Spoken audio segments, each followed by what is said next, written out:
Hello, good morning. Today we will be discussing about theory of international politics, mainly that of realism or the new realism.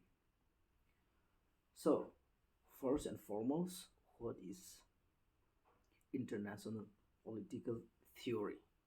So, like other discipline, international politics also has its own theory that attempts to explain about how the nation of the world are interacting with each other and how do they coexist.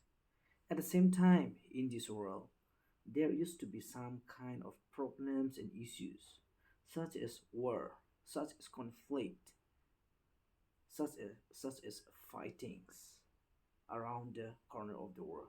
So those scholars of international politics, they come up with some idea to develop a theory in order to be able to look or dive deep inside the events in order to understand the origin and also how it goes and how to bring or how to end those kind of war and bring or restore the peace. So the study of international relations begins as a theory of this theoretical discipline. Two of the founding texts in the field, the 20 years crisis and also politics among nations, are or were the works of the theory in the central aspect. So here today, as we have already mentioned, we will not be able to discuss all the theory of international politics. We will only look at the realist or the new realist theory. So what we have seen is that the two founding texts, one or one it is concerned with that of the so-called realist, such as the 20th the 20th years crisis and also that of the politics among nations, which was written by Hans J. Morgenthau. So these two books analyze and distill the essence of international politics from desperate events. So in this world, we have First World War and also Second World War. And before the First World War, there were how many wars had already taken place in this world. So in order to understand how that war happened, how that event came about, so therefore theory is very, very important. And theory also seeks to provide the future analysis. So with the theoretical tool for understanding general patterns underlying unique episode of those events, right? So here what happened is that theory is used as a tool for understanding those events. So it reflects on the reform of political actions, which were most appreciated in the realm in which the struggle for power was preeminent. So the political actions or uh, this theory is reflecting on the form of political actions, right? So that means the release are of the view that it is all about struggle for power. The states or the nations all around the world are struggling for power. And we will be looking at what is realism or what is the realist is. Realists believe that power is currency in international politics. So states they project that power is all the nations are seeking for. Today, I work here as assistant professor. I am earning, and someone is sitting in a petty shop from morning till the dawn or till the twilight. thinking or seeking some kind of currency, some kind of money. So, likewise, in international politics, states are seeking tirelessly. As a result, what they are seeking is nothing. It is all about power. So, power, like in our society, what money is in our society. Also, the so called power is the currency in international politics. So, states are the main actor in the release account. So, who seeks those money in the normal life in the society is a person or a human being. So, human beings are the main actor.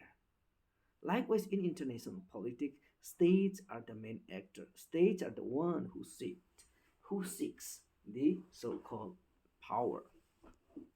Great powers, mainly the great powers, pay attention to how much economic and military power they have relative to each other. So, the great power, they never wants their counterpart or the other nation to have possess the military or economic power. As a result, they would always try to balance by boosting their own power apparatus, or by integrating others, or by forming alliance. So that is how they also wanted to compete with each other. If one is so powerful, the other, they will come together in order to be at par with that of the strong power, right? And there are also substantial differences among the realists. So as we have already knew that within the realists, there are two different brands or category.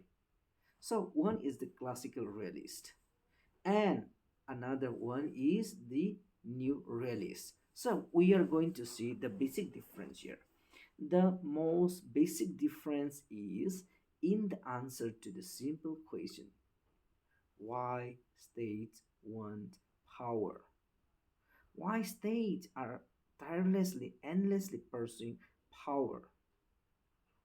So the answer to this question is different when we look to the classical and that of the new realist. So the classical realists, such as Hans Morgenthau, they answer the state want power because of the human nature. When we talk about the state, what is the state? State is a political entity which is being run by the human being or a person. So states are run by the human beings. Being a human, the one who drives or who runs the administration or the affairs of a particular state, as a human being, they want more and more power. For human being, everyone is bad. You cannot really trust someone, because even in our society, you just cannot trust even your own brother. Why? Today, would you tell them? Would you tell your bank account number, or like, let's say, your password for your net banking, your GPay, all those? He or she is your brother and sister, but you never trust. Why? You feel that they might be causing some kind of um, some kind of unfortunate, or they may be doing something bad with regards to your bank account, or they may be transferring your bank account. So likewise, states are also very much suspicious of each other. As a result, there is no trust between the state. If one is to be more powerful, the other also will come to that level, or at least will try, right? So that that the answer to the question why state want power for from the classical realist point of view is because the states are run by the human beings. So human nature is all about wanting more and more. So states are also never say I don't want, or they never or will never say enough, right? So as a result, states are pursuing to accumulate more and more power to their names. So for the new realist, also we can also known as structural realist. So according to them, human nature has nothing to do with why state want power. According to them, it is not the human nature at all. Human nature has nothing to do with power. For them, it is the structure of the architecture of the international system that force state to pursue power. So it is not the human nature.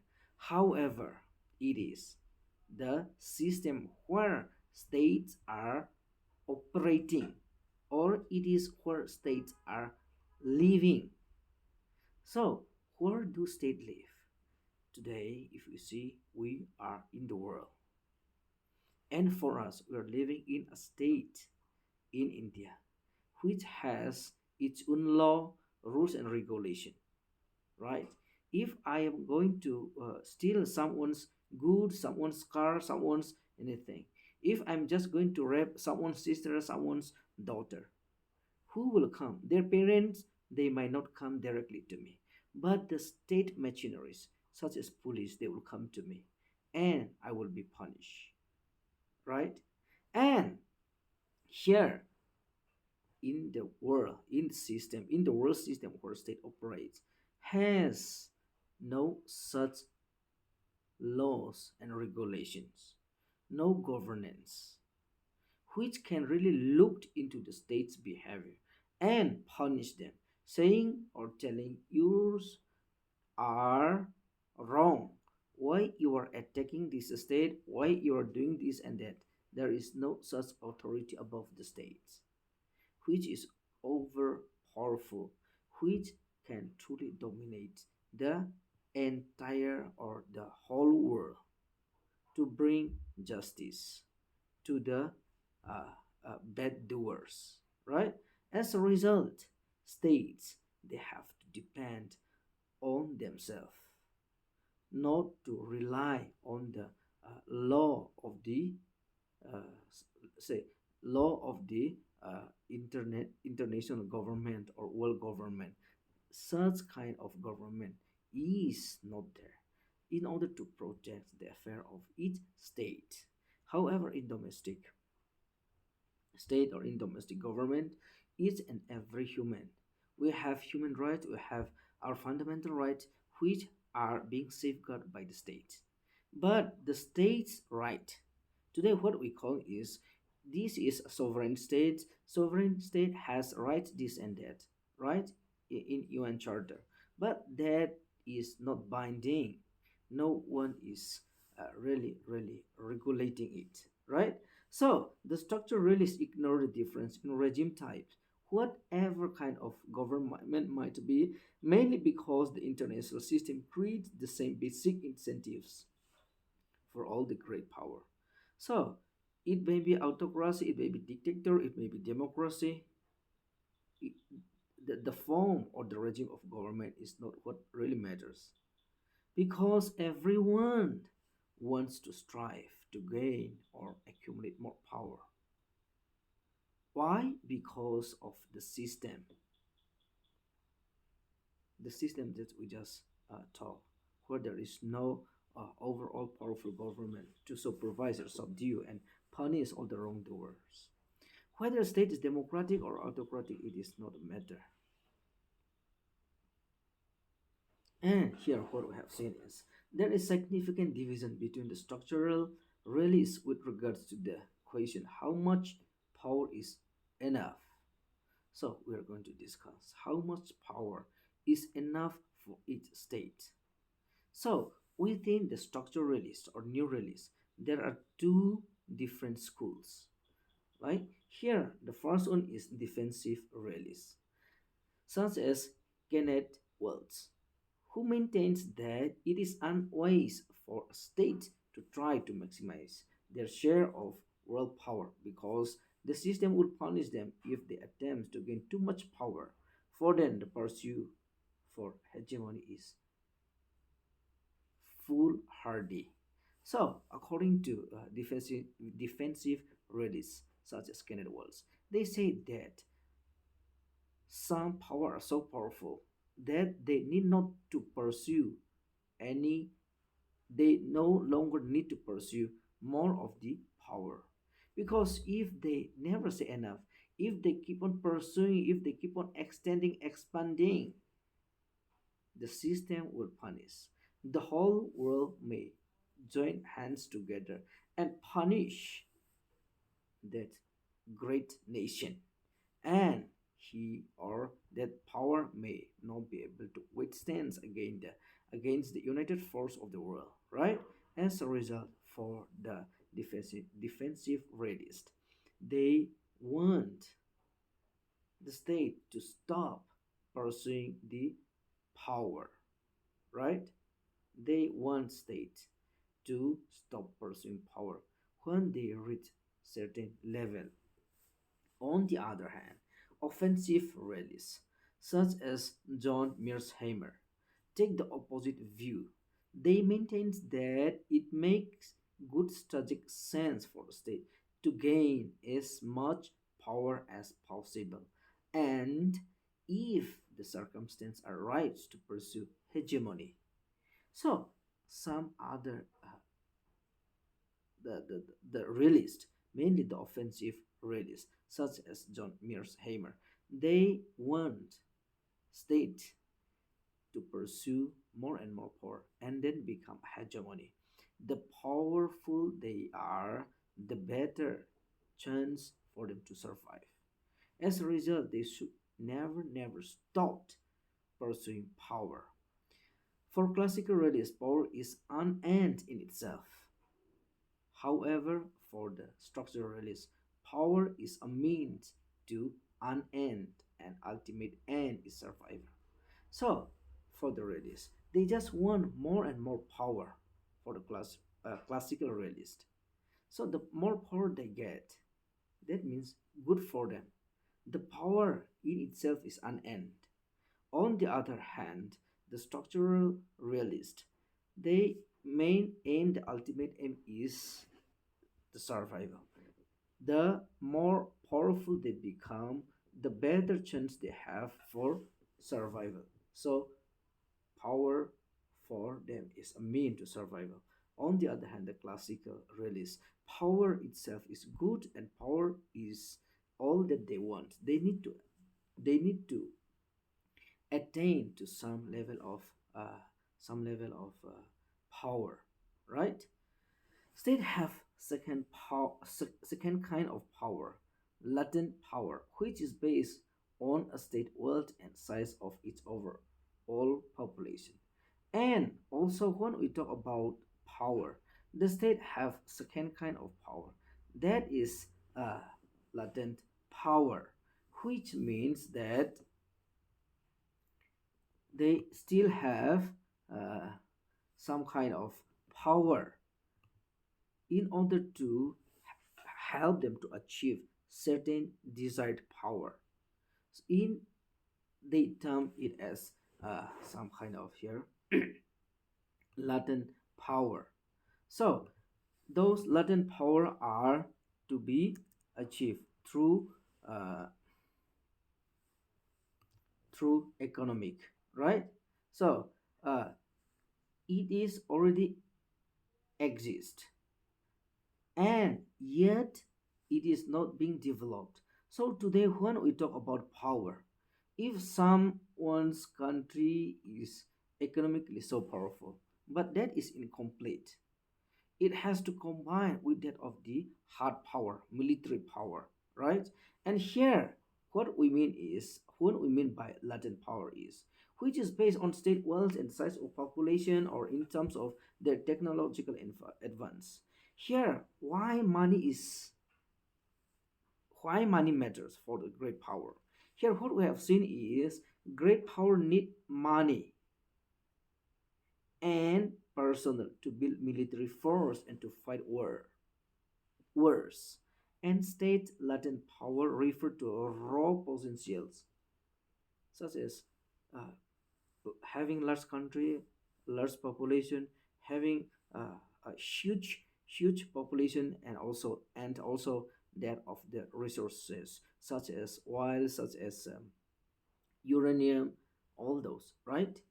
So that will enable them to compete with their peers and the rivals. And the state can give power by increasing the size of their population, their share of global wealth. So that is what today China is doing for the few past decades. Today China is emerging, is going to be reckoned in the world, and sooner or later it may overtake US as one of the most powerful one, right? And the first assumption that great power are the main actor in the world politics and they operate in anarchy. So anarchy means where there is no power to oversee them. And the second assumption is that all state possess some offensive military capability. Each state has power to if inflict some harm on their neighbors. So every state has their own military, and that military is able to inflict some kind of harm to their neighbors, right? And also we have here the third assumption is that state can never be ascertained about intention of the other states.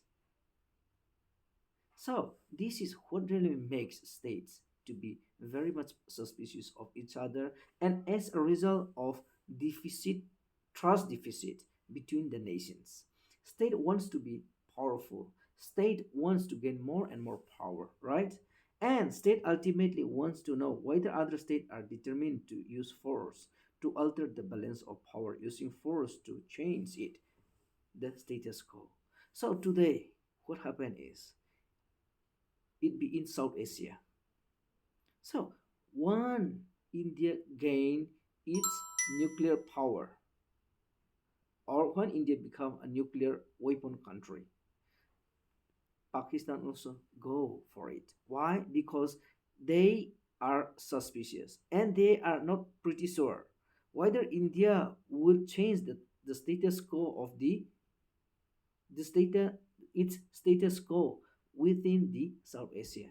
So if India is the only nuclear power, naturally India will change the uh, its status quo in South Asia, and India will be able to bully every other country within the subcontinent.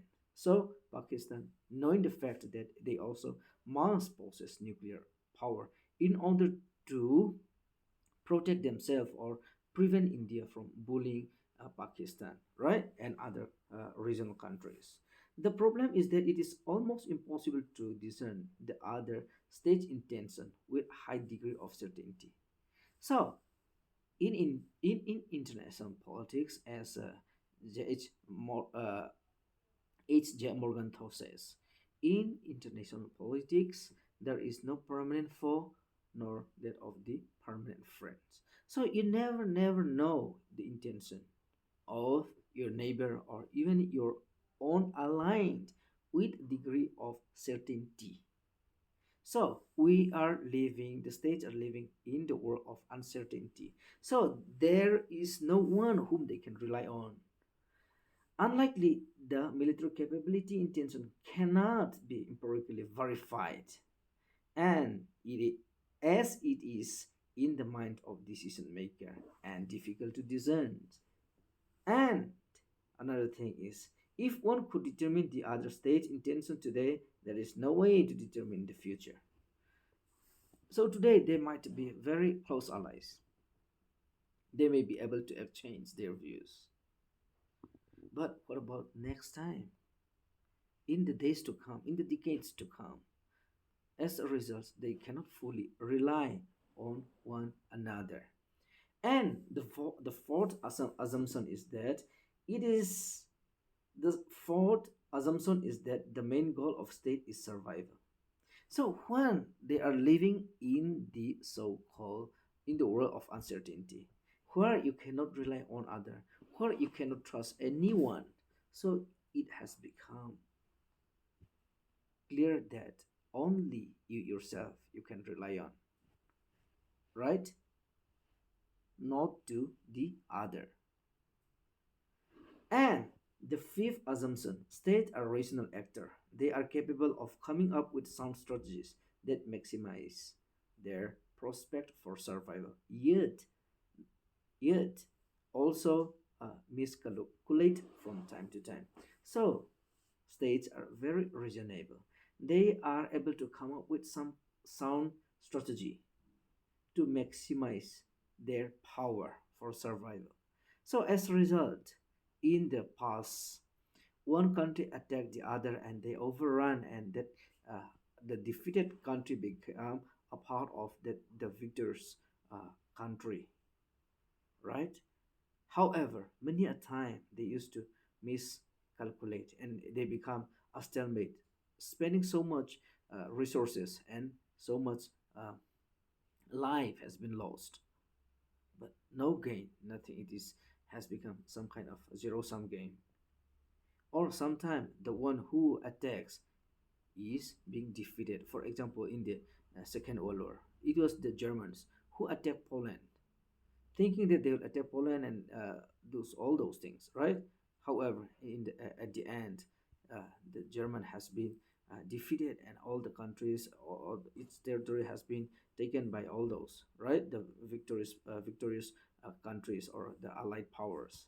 So that was it. Many a time they also make a miscalculation.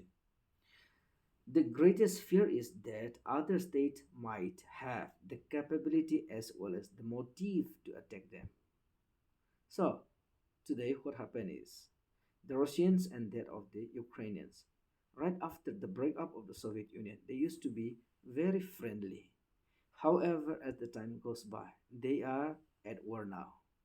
So, that was all about international politics is from the realist point of view. You may have very good friendship today, and tomorrow it might differ, and you may be at war. Great power understand that they operate in self-help or in self-help world. They have no rely. They have to rely on themselves to ensure their survival. Hence, states have no choice but to put their own interests ahead of any other state. So today, what happened is once Iraq was very good friend. Saddam Hussein himself used to be a friend or allied of the United States. So, however, what happened to Saddam Hussein? He was hanged. So, today's your friend can easily become your enemy on the next day, right? So, why it is happening so? States always put their own interests ahead of any other state's interests. So self is important. Why? Because states are in the self-help world, right? The fearfulness of the other state and the knowing that they operate in self-help world, state quickly realize that the best way to survive is to be powerful, right? So state has to always struggle to be to gain power. And we will also look the significance of international power. The importance of international lies in the fact that it is used as tool to explain about events and the issues in international relations. It involves around the world of politics and social historical implication of the global developments. So it is being used as a tool to explain what had happened and also keep a record of the his social historical implications of those global events in order that they'll be able to determine the next behavior or the next development in world politics. And by fostering an attitude of cooperation, nations can resolve their problem peacefully and come to the agreements that can create lasting peace. So, by keeping a records of all the by keeping the historical records of that had happened, international political scientists will be able to analyze and something in that time something was lost this way and that way, so that they may be able to instigate or they may able to pursue states not to fall to the same way, not to fall to the same trap, so that instead this is the way how we are to do. If we do this way, there will be war, there will be the problem, there will be crisis, so that they may be able to bring or they may be able to hoodle the nations of the world in order to bring a lasting peace.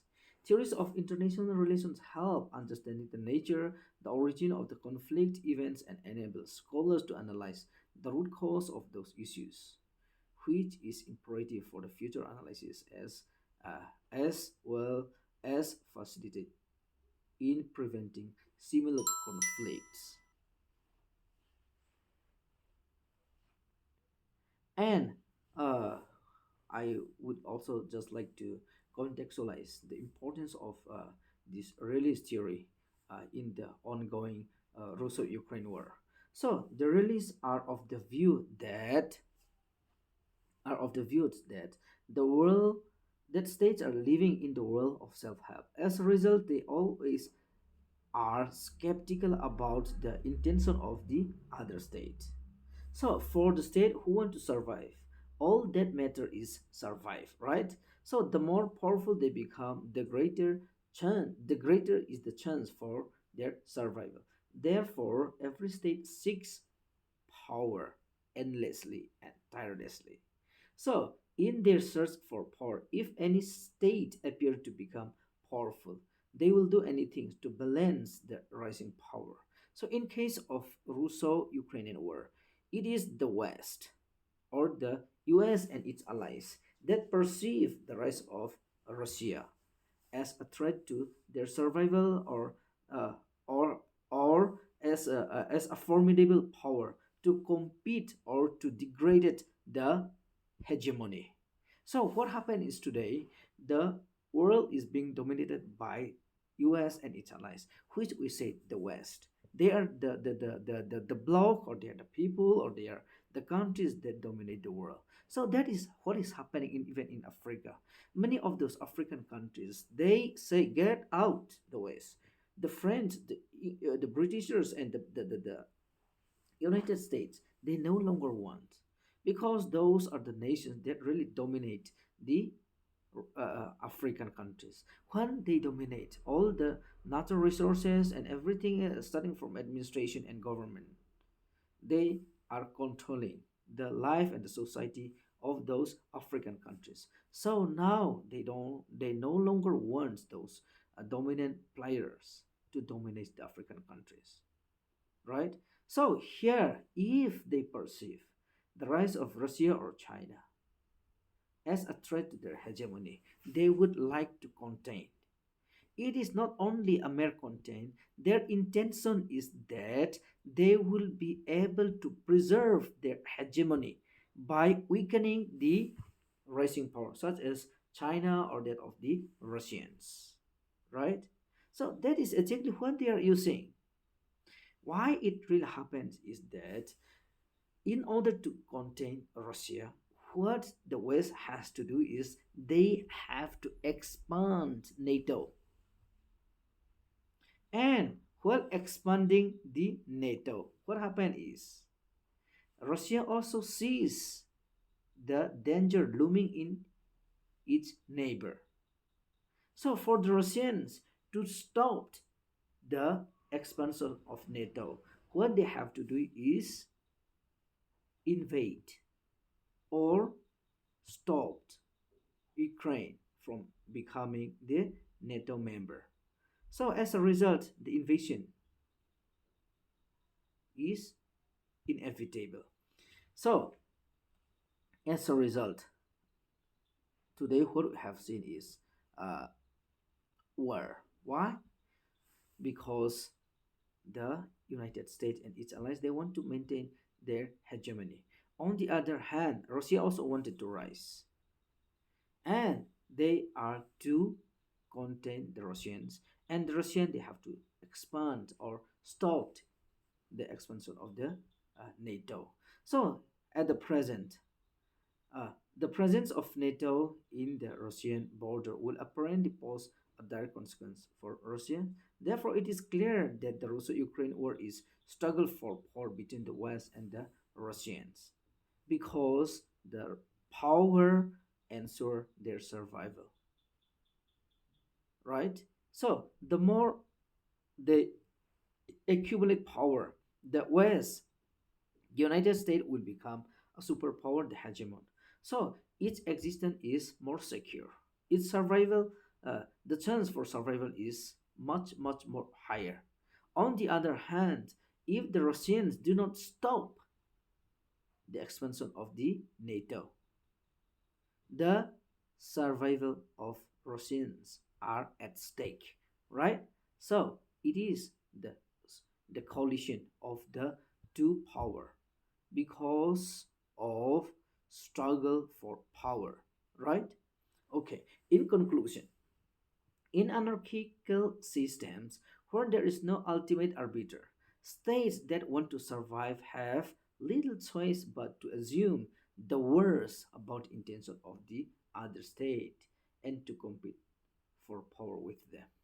So today, in anarchical world, Russians are not sure about the intention of the NATO expansion. So all they can assume is that sooner or later, when NATO expansion is completed, they will attack Russia. Like, right? So the Russian, they will be disintegrated more to many states, so that the United States and the West, they will never face any kind of threat from the former Soviet Union, right? So that's what they want. The essence of the dilemma is that most steps a great power take to enhance its own security decrease the security of the other. So here what we have learned is that if I want to increase my power, it will increase at the cost of your power decrease, or your degradation of your power, at the degradation of your power. So in this zero sum world, it is difficult for a state to improve its prospect for survival without threatening the survival of the other states, right? So here, for example, if the United States and its allies wanted to maintain their hegemony, they cannot attain their hegemony without threatening Russians and the Chinese, right? So, likewise, if the Russians or the Chinese are to increase their power, it cannot happen simply.